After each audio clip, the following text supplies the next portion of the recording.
मध्य प्रदेश के छतरपुर से आई ये खबर देशभक्ति आस्था दोनों को जोड़ने वाली है। बागेश्वर धाम के पीठाधीश्वर पंडित धीरेन्द्र कृष्ण शास्त्री ने साफ कहा है कि राष्ट्र और राम का साथ साथ चलना जरूरी है। साथ ही उनका मानना है कि हर भारतीय का कर्तव्य है वह राष्ट्रभक्ति का प्रतीक बने।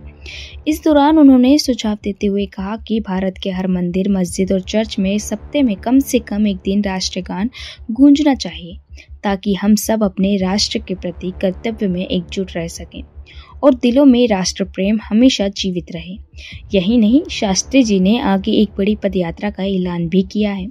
7 से 16 नवंबर तक दिल्ली के कात्यायनी माता मंदिर से बांके बिहारी धाम तक 140 किलोमीटर लंबी यात्रा निकलेगी और ये यात्रा दिल्ली, हरियाणा और उत्तर प्रदेश से होकर गुजरेगी। इसमें सिर्फ स्थानीय भक्त ही नहीं बल्कि बिहार, झारखंड, महाराष्ट्र, छत्तीसगढ़ और उत्तर प्रदेश से लाखों श्रद्धालु, संत और महात्मा भी शामिल होंगे। वहीं एक तरफ राष्ट्रगान का संदेश तो दूसरी तरफ राम भक्ति की पदयात्रा।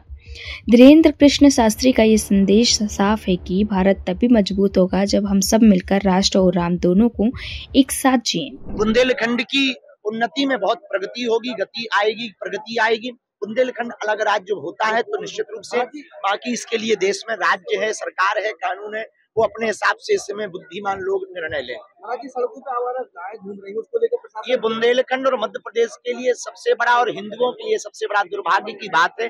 जिसको हम माँ कहते हैं वो सड़कों पर हैं, इसलिए हमको लगता है कि माँ को आवारा नहीं कहना चाहिए, लेकिन अब वो सड़कों पर है तो बड़ा कष्टदायी है। तो हमें लगता है देश में यदि मध्य प्रदेश में बुंदेलखंड में जल्दी से जल्दी कोई कदम नहीं उठाया जाएगा तो ये बहुत बढ़ता चला जाएगा और घटनाएं भी बढ़ती जाएंगी। इसलिए हमें लगता है भारत सरकार को, विशेषकर मध्य प्रदेश सरकार को एक काम करना चाहिए, तत्क्षण गो अभ्यारण्य लागू करके हर ब्लॉक में या हर जिले में ऐसी 5-5 गौशालाएं बनवाई जावे जिनमें 5-5, 10-10 हजार गोवंश रखने की प्रावधान होवे और 5-5, 10-10 हजार 4-5 गौशालाओं में गोवंश रह गया तो लगभग 40-50 हजार गोवंश होता ही है। इतने में ही सड़कों से गौ माता गो अभ्यारण्य में व्यवस्थित हो जाएगी और पाप